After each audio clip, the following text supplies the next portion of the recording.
we as women of color are always put in this situation where people think we're dumb, we're naive, we don't know what we're talking about. They try to attack us. And look, you can't take on every single one, but you get pretty darn good at figuring out when it is time to take it on. Do y'all know what time it is? Because I do.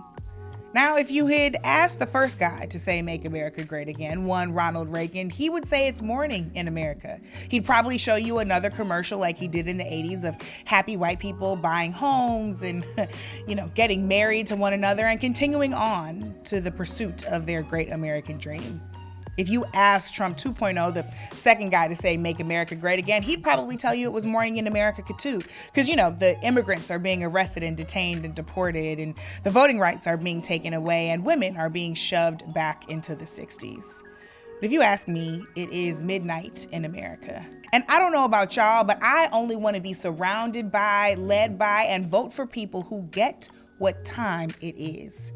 It's time to make sure we show up. It's time to get out in these streets. It's time to stop playing around like the rules of the game still exist. The playbook has been thrown out. The rule book no longer exists. They've wiped their behinds with it, so there's no point in being cordial and civil about it anymore. Do y'all know what time it is? Because it's time to get busy, and it's time to stay undistracted.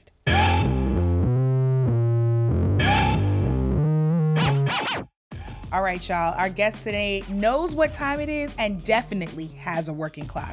Congresswoman Pramila Jayapal of Washington's 7th District is here to talk to us about how she's been holding feet to the fire in D.C., especially for the survivors exposed by the Epstein files. Then we'll be linking up with our group chat bestie, Dr. David Johns, to get into this week's Untrending news. Congresswoman Pramila Jayapal represents Washington's 7th Congressional District, the heart of Seattle, Washington. She's the first Indian American woman to serve in the House of Representatives, and she's become one of the most fearless voices in American politics. Since taking office 9 years ago, she's led the charge on Medicare for all, immigrant protections, and holding the powerful to account. I'm extremely eager, as you can imagine, to talk to her today because lately she's been at the center of major stories, including a confrontation with the DOJ over their handling of the Epstein survivor stories. Congresswoman Jayapal, welcome to Undistracted. Brittany, it's so good to be with you. Thank you so much for all you are doing to lift up the issues. Thank you so much. So first off, we ask everybody in 3 words, how are you doing today? I am good. I'm trying to stick to your 3 words. Look, I think it is the people's power that lifts me up. And every time I am home in particular, my district is so engaged. People are ready to do what they need to do. They understand that trying to make us hopeless and powerless are just tools of the oppressor. And so they are ready to stand up and build our power to take on all the corruption, all the outrageousness, the destruction of our democracy. So it makes me feel good when I'm at home. I love that. I'm glad that you're home. I'm glad that you're feeling good because, frankly, if you feel good, that makes me feel a little bit better. You've been one of the most vocal lawmakers really pushing for the unredacted release of the Epstein files. During now former Attorney General Pam Bondi's congressional hearing, you very famously asked if she would turn around and face the survivors and apologize for what your Department of Justice has put them through with the absolutely unacceptable release of the Epstein files and their information. I think that it's really important that we pause there. There are so many issues right now that confront us. What makes this particular one so deeply important to the American people, but also to you?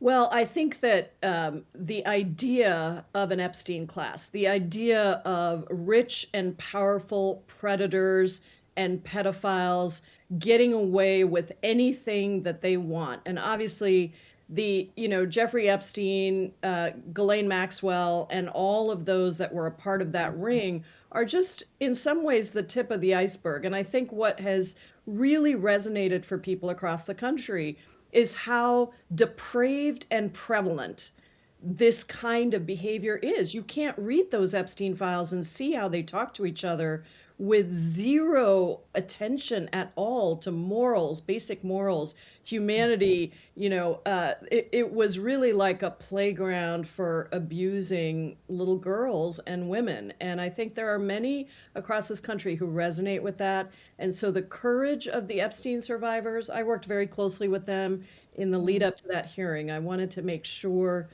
that they were okay with standing up behind Pam Bondi, the head of DOJ, that they were okay with, sort of being asked the questions of whether they had tried to reach out. And I will tell you, to a single one, every one of them was ready to do what was necessary, because it isn't just about them. They understand it is about the country, it is about survivors across the country. So she had a chance to redeem herself. In fact, I had taken myself through situations where she might turn around and apologize. And had she done that, I would have said, thank you. That was an important and powerful moment. But of course, she didn't. And it was just a reflection of how these survivors and many survivors across the country are always told to sit down, shut up, move on, and Yeah. forget about it. And that is not going to be the case anymore. That's absolutely not going to be the case anymore. And I'm guessing that their courage continued to inspire your own because, of course, then Attorney General Bondi came to those hearings with copies of your search history. And I'm curious how you thought about that surveillance, really how we should be thinking about the kind of surveillance you were under simply for standing up for survivors. Yes, that was a stunning moment that I learned about from a reporter actually who called me and asked me about a couple of the searches I had done. And I said, how did you know?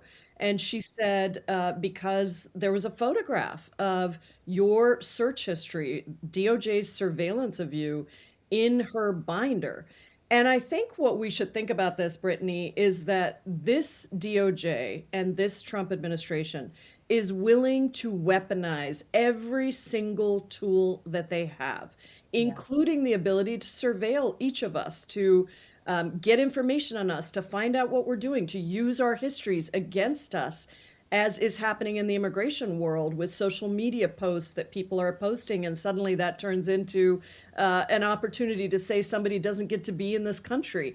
And this was another example of that. I will tell you, it wasn't widely reported, but after I took Pam Bondi on that as well, and I called Speaker Mike Johnson, she called me and I had over an hour-long meeting with her and Todd Blanche, Wow. just me and the two of them, where I raised all my issues with the lack of release of the files, with the way in which they were targeting survivors, and of course their own surveillance of me. Right. And they made a lot of, sort of statements that they were going to fix it. And of course, nothing ever happened, which is what we've come to expect from this DOJ, because they are acting solely as the attorney for Donald Trump, not the attorney for the American people. So, having reviewed the non redacted documents and having apparently follow up conversations to still push this issue, what do you think is the most urgent piece of news that you've seen in those documents that should be pursued by the law? It really is the cases and the evidence against a number of powerful predators. Look, other countries have taken on princes, kings, big business people, and started investigations. Our DOJ has done none of the above. And there are predators in there with such damning evidence against them. Leon Black, others, who there's correspondence that backs up these cases, and yet we have done absolutely nothing. Now, the Oversight Committee Dems are doing a phenomenal job. Summer Lee, Robert Garcia, and others on that committee have demanded that they subpoena some of these people, so they are coming before them now. But we need the DOJ to actually investigate. I am not holding my breath for that, but I think that the public pressure is still resulting in real results. And once we take back the House, next term, I think we will be able to really hold many of these individuals accountable, because that, in the end, that is the only thing that's going to change what's happening, is people see these folks being held accountable. Absolutely. Play that out for us. So we do our part as the public. We keep up the pressure. We get out and vote and take back the House. Then what? What's the next card that you all will play? Well, of course, everything depends also on the Senate. But I will say on the Epstein issue, this is a bipartisan issue. I mean, we have bipartisan members in Congress, but also a bipartisan public that wants accountability. And so I do think whether or not we take back the Senate, what we will be able to do is pursue those subpoenas and the investigations from the House and force it on the Senate. It's only because we passed the Epstein Transparency Files Act that the Senate unanimously, on a voice vote, passed it, right? Because it was such a big majority because Trump and his cronies realized that they were not going to be able to back off of this, and Republicans in tough districts stood with us. We have a whole lot of accountability to do when we get back in, because so much of our destruction of our democracy is happening because people see all the things that are happening around us and they see no accountability. And so that lends, a thing of, well, if they're not going to be held accountable, then I don't need to worry either, and I can do whatever I want. This is one of the things that I really love about you, because you're so relentless about the issues that you care about, especially issues that affect women. You're incredibly honest about it. We've been spending today talking about being clear exactly what time it is in America, right? So Trump might say it's morning in America, like his predecessor, Ronald Reagan, before him. I feel like it's midnight in America, and people are going to have to be serious about the nightmare that we're living in if we're going to get out of it. Recently, you stood up for domestic violence shelters in a debate about defunding them in states that don't cooperate with ICE. And then one of the Republican congressmen had the bright idea to try to shut you up. Doug, roll this clip because I want to see it. So thank you for mansplaining to me. It didn't work. It never will work. Period. Okay. We love that kind of urgency and clarity. Where does that no nonsense urgency come from for you? Because this is what we want to hear. Well, I'm speaking to you, so you know where it comes from. We, as women of color, are always put in this situation where people think we're dumb, we're naive, we don't know what we're talking about. They try to attack us. And look, you can't take on every single one, but you get pretty darn good at figuring out when it is time to take it on. And this guy, Darrell Issa, was still smarting over the fact that when I was a first-term member of Congress, he called me naive, and I pushed back on him, and the clip went viral. And I think it played into his losing that election. Now, he came back and won a couple of years later, but he was holding on to that from 9 years ago, raised it in this context, and in doing so, exposed exactly what it is about way too many Republican men and some Democratic men who refuse to actually take seriously the issue of sexual assault. Because look, at the end of the day, this wasn't just about insulting me.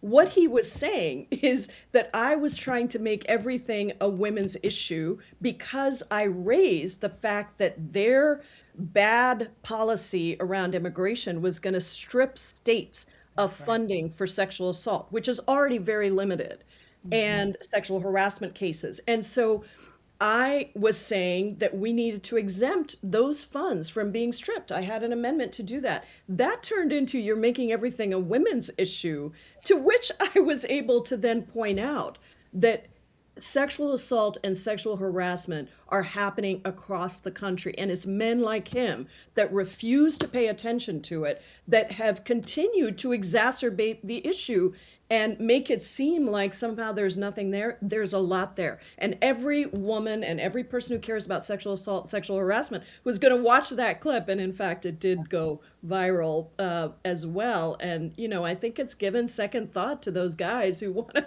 try and challenge me on these things, because I am going to stand up for our people across the country. And you stand up so consistently. What do you think it is going to take for some of your colleagues on either side of the aisle who understand that what the American people are enduring is so deeply evil?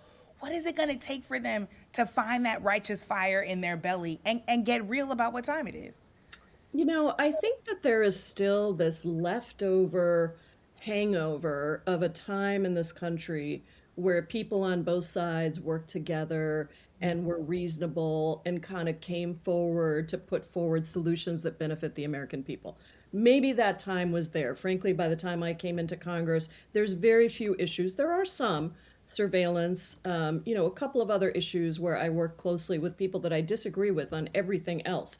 But the reality is that this Republican Party is a cult party, largely. They have ceded all the constitutional authorities that are in Article 1 of the Constitution for Congress, and they are literally stripping health care, stripping voting rights, stripping, the right to be who you are, stripping rights to privacy. You can go through the entire list and you can see that these are not people who are standing up for their Constitution. These are not people who are willing to be reasonable.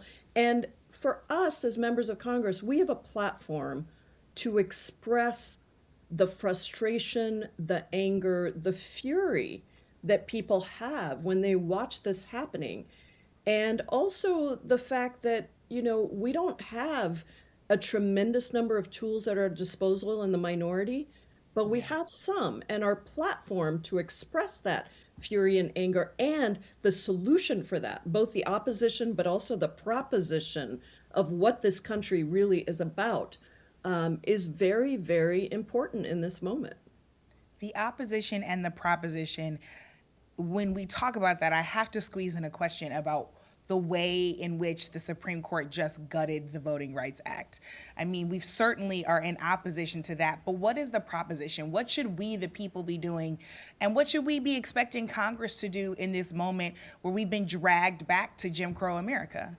For years, since I got into Congress, I have been saying that we need to pass what we passed in the House, the John Lewis Voting Rights Advancement Act. We needed to get big money out of politics. We needed to reform the Supreme Court so it actually represents the people of the United States. Now, all of these things are blocked by the Jim Crow legacy filibuster in the Senate that refuses to allow the majority of the will of the people to come through in any of these things. And so the Supreme Court has been the highest court in the land, the only court with no ethics, no transparency at all. And they have continually been doing whatever they can to turn back the clock. And so if we don't understand the consequences of that, and to our previous conversation, if we keep going back to say, well, we keep the filibuster in place because it allows us to be, thoughtful in our deliberations in the Senate, we are missing the fact that 40 mostly white men who represent 12% of the country's population in the United States Senate can block us from actually reinstituting voting rights, reforming the Supreme Court, and doing all of the things that are required for us to uphold our democracy. And so, this voting rights, I read through the whole thing. I'm on the Judiciary Committee, as you know, and what was so offensive to me, in addition to the ultimate argument, the most offensive thing, is all of the presuppositions that went into that decision. The idea that, that we're all fine in the South. There's no civil rights problems in the South anymore. Everything's good. And the idea that you can't even look at past discrimination, you have to look at current discrimination in any voting rights case. Like, all of these things make it impossible for the Voting Rights Act to be real in this country. And what an insult that is, not only to Black and brown folks, to the people of the civil rights movement and many generations before that fought for this, for us to have a different kind of country, but really for all of America. What do we become if we eliminate voting rights for people across this country? Certainly not a democracy. I know that much. Before I let you go, you joined the House 2 years before the so-called Beloved Squad. You mentored so many of them. You all have become a really important sisterhood to those of us who are watching and seeing you lead.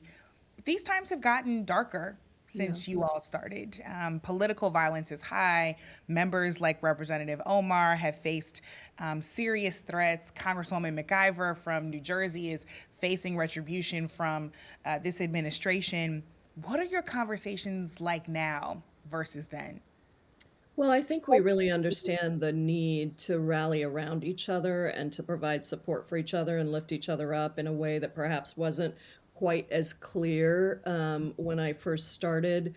I've had to move houses because a man with a gun showed up at my door. Um, but that experience of going through it has in many ways strengthened the bonds that we have. And for Representative McIver, who's just so amazing, we've all been there for her. We're there for Representative Omar, for all of those of us who face so much increased violence and threat, not only to ourselves but to our families and to our staff. To the members of our team. It's mostly interns or junior staff that are answering the phones and hearing the absolute disgusting, xenophobic, and look, as an immigrant woman of color, I get xenophobic, racist, and sexist all lumped together in this toxic stew that is so horrific. And so, I think what we've learned is we got to stand up for each other. We got to make sure that we've got each other's backs. We got to be the first ones to speak out when one of us is hurt. It hurts all of us. And we've taken that as a credo now. And I think that that is a really beautiful thing, to have that sisterhood and for other people to see it on the outside as well. And to realize that that's what we have to do for each other, not just in Congress, but in our districts, in our communities, in our country, is stand up for each other and refuse to allow an injustice to happen to any one of us, because it could happen to all of us and it matters so much. That's right. Well, we appreciate the way that you all stand up for each other. And let me tell you personally, I deeply appreciate the way you stand 10 toes down for us. There are a lot of people who are on the same side of the aisle as me, even, who aren't acting like they're very clear on what time it is. So I thank you for always saying the thing and then, more importantly, doing the thing. So thank you so much, Congresswoman Jayapal, for joining us on Undistracted. We'd love to have you back soon. I'd love to come back. Thank you so much for having me. Here at Undistracted, we're all about staying, undistracted, finding the balance between being informed, empathetic, and open, and staying, sane. And if you love Undistracted, you're going to love the Meteor newsletter. 3 times a week, it lands in your inbox with enlightening, surprising, and occasionally hilarious perspectives on the news, culture, sports, and the fight for gender and racial justice. You'll get exclusive interviews with women and non-binary people making news, plus elders we look up to like Anita Hill and Gloria Steinem. You'll hear writers like Nona Willis Aronowitz, Julian Escobedo Shepherd, Rebecca Carroll, Shannon Malero, and Jessica Valenti, who all dissect the news, plus a little behind the scenes of what's happening right here at Undistracted. So if you're not already subscribed, what are you waiting for? Head to wearethemeteor.com/newsletters or write down to our show notes and sign up for the newsletter. Trust me, your inbox deserves it. That's wearethemeteor.com/newsletters or the notes on this episode. You can thank me later. All right, y'all. I am very glad to have one of our group chat besties, my sibling, your sibling, in today's Untrending news conversation with Dr. David Johns, CEO and Executive Director of the National Black Justice Collective. DJJ, let's talk about the things, okay? So first of all, let's talk about the drama surrounding the rescheduling of the White House Correspondents' dinner. Yeah, that dinner. So after a gunman reportedly opened fire at the event in April, that guy over there who lives in that house announced that he was going to host the same dinner with the same invitees and just reschedule it, quote, within 30 days.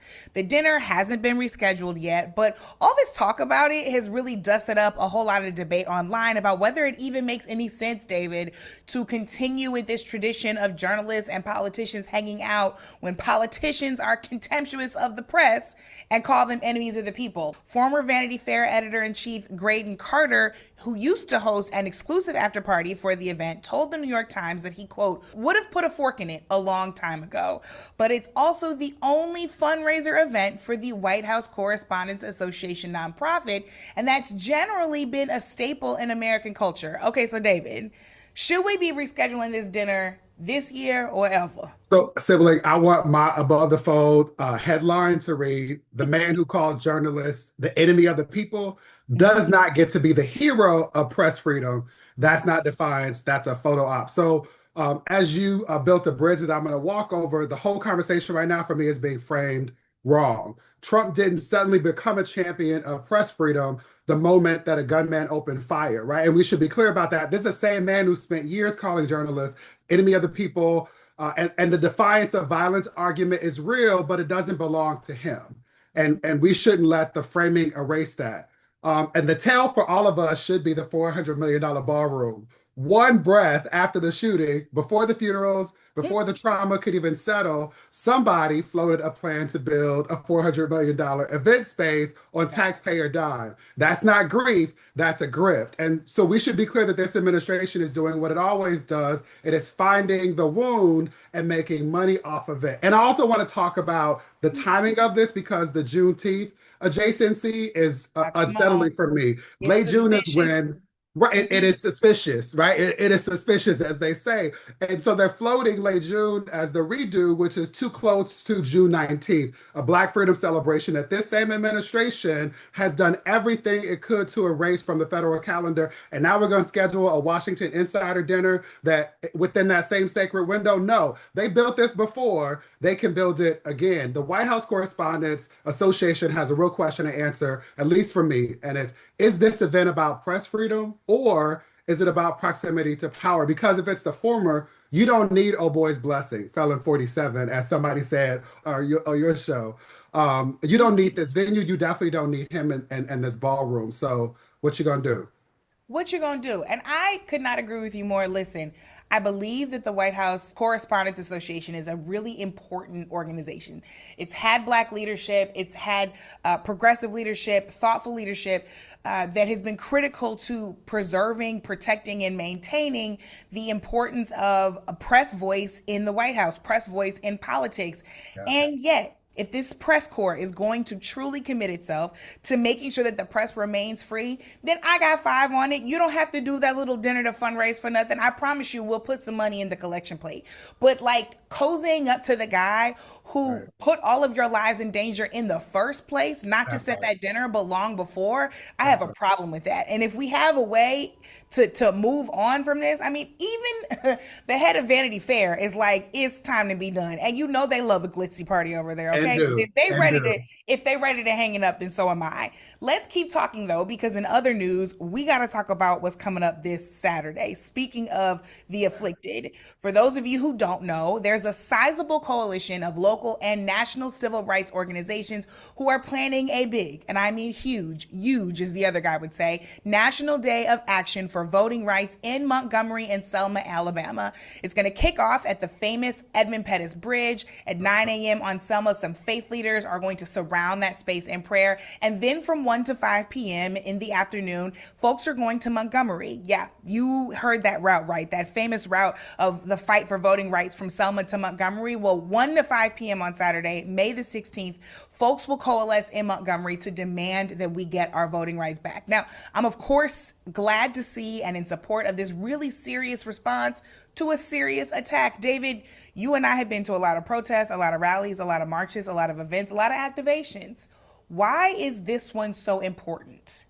Yeah, I'm really excited about this one in particular, and I want everyone to understand why. This march isn't just a protest. It is a statement about who we are.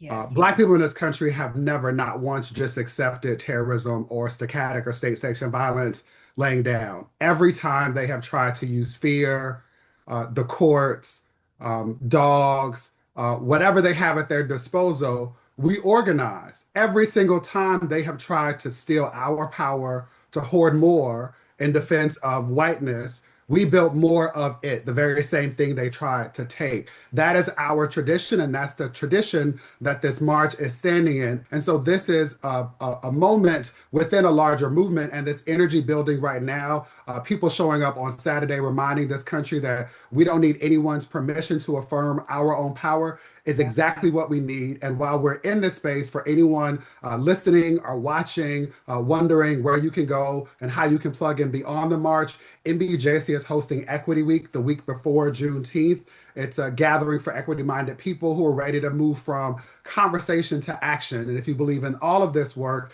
NBJC, in addition to All Roads Lead to the South, is where you need to be. Listen, these people are clearly trying to pull us back to Jim Crow, which is why we all need to pull up to allroadsleadtothesouth.com. Let's talk though about why this is the same play from an old playbook. I mean, Coop and I talk all the time about how white supremacy is not particularly clever, it's not inventive. This is an old play. This takes us all the way back to Reconstruction and Jim Crow. So Black representation increased swiftly under Reconstruction. And that representation got all the way up to 22 Black men who were elected to Congress. And then Jim Crow was designed to pull all of that back, just like the redistricting is designed to pull us back now. Yep. It took, and I want to be really clear, 72 years from the beginning of Jim Crow until 1973 to get another Black member of Congress from the South. 1901 to 1973. That's how long Congress went without anybody speaking up and showing up for Black people all across the South of this country. If we say they're trying to drag us back to Jim Crow, it's not because we're being dramatic. It's not because we're prone to hyperbole. It's not because we are doing the most. It's because it's true.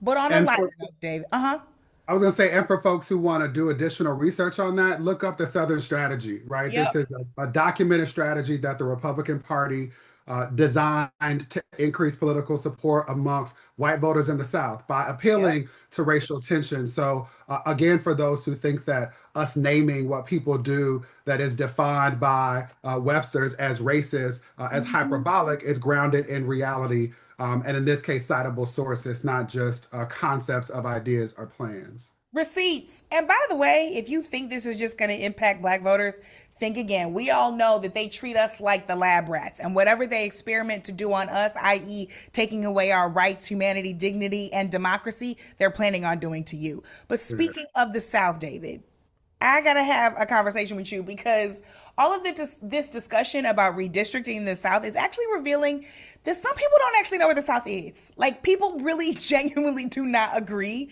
There's been a whole debate online, threads, TikTok, Twitter, about whether Virginia is actually in the South, and even whether Texas is in the South. Now, our good sis, yours and mine, Nicole Hannah-Jones, had to snatch a few people up on threads writing, quote, "It is wild to see people arguing that Virginia, literally the first Southern colony, capital of the Confederacy, home of the Confederate White House, isn't the South." I see we still out here posting based on vibes. I mean, she told us what needed to be said, and I get it if we don't all want to define the South by what enslavers had to say, but it's a whole lot of white people in the South who want to deny their own history. What is going on with people these days and just like the children being left behind? Yeah, this is where we should cue Nippy. I believe the children are our future. Teach them well and let them lead the way. And what you and I both know as educators is that a whole lot of y'all didn't get schooled. And so what I remember is that anything below the Mason-Dixon is technically in the South. And because I don't want to be drugged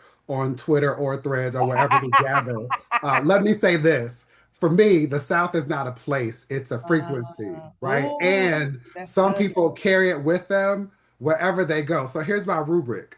If the music is in the air, like you can hear it without trying, then you're in the South. I'm talking about blues bleeding into gospel, bleeding into country, bleeding into hip hop, because that's the actual origin story. The South didn't just make one genre, it made all of them. But it's not just the music, it's the food. I'm talking about specific pots of collard greens that have been on the stove since before you woke up, right? Come on. I'm talking about hot water cornbread that somebody made from memory, not from recipe because the recipe lives in their hands. I mean, sweet potato pie before anybody says anything. Hungry. Sweet potato pie, pumpkin pie are not the same. That we don't have to debate about. If you've had the real one, then you already know. So the South says, "I love you by feeding you." That's the thing that people miss. You don't get a card. You get a plate. You get somebody who got up at 5 a.m. because they knew you were coming over, and that's just what they do. And that's the feeling, BPC. It's the feeling, and the South has a particular weight to it, not a heaviness, but a substance. Like the air is thick with everything that happened in it, and people move differently in the South. I'll land here. In the South, you get permission to be slow, to move slow. And I don't think that gets enough credit in a culture that worships urgency. And what I know is that when the man that I love opens his mouth, sometimes the South just drips out. Right? It drips out. It's slow. And we love Dre for that. It's certain, it's warm, and it was always there, just waiting for the right moment to show up. And so I just want to end with, the South is more than a location, it's more than a region. It is a feeling, and it is a frequency. Yeah. It's a feeling and a frequency that we have to continue to show up for, right? Because sometimes this argument, this conversation feels like all funny jokes and games on the timeline, but what it's really rooted in, honestly, is a lot of transferred oppression, that Northerners feel more important, more dignified, more educated, more sophisticated than Southerners.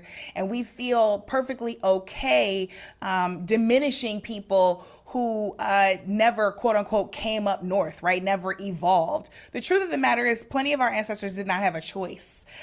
My grandfather on my maternal side the story I was told was that he never saw his brother again after a certain point because he was falsely accused of talking to a white woman in a romantic way, and therefore had to flee, right? And so they call my granddaddy Arthur Shaft when he was raising a large family in St. Louis, Missouri, where a lot of folks migrated to, rather, from the deep South, because he had to carry that same sensibility of protection for his daughters and one son, knowing full well that even though folks had gotten on the train in Alabama and Mississippi and made their way to St. Louis and Chicago and other places, that the racism was no different, the threat was no different, and that the need for protection and safety was just as strong. And so I think it's important that however we have this conversation, however much we argue about whether it's called Hoppin' John or rice and peas, and whether you like mustard greens, turnip greens, collard greens, mixed greens, whether you make it with bacon, ham, hock, smoked turkey, or no meat at all because you want to be a good vegan, listen, the point at the end of all of it, it's shout out, right, is that we need each other. And the South, it's shout out to Three Stacks, has always got something to say. And right now, it is telling us to come back home and protect one another. So we hope to see y'all out there on May the 16th, because all roads lead to the South. Dr. David Johns, as always, I love you. Thank you for your brilliance. That has been our Untrending News. I asked the Congresswoman a question that I'm going to ask each of us. What is it going to take for us to get that fire in our belly, for us to realize what time it really is? What's the answer?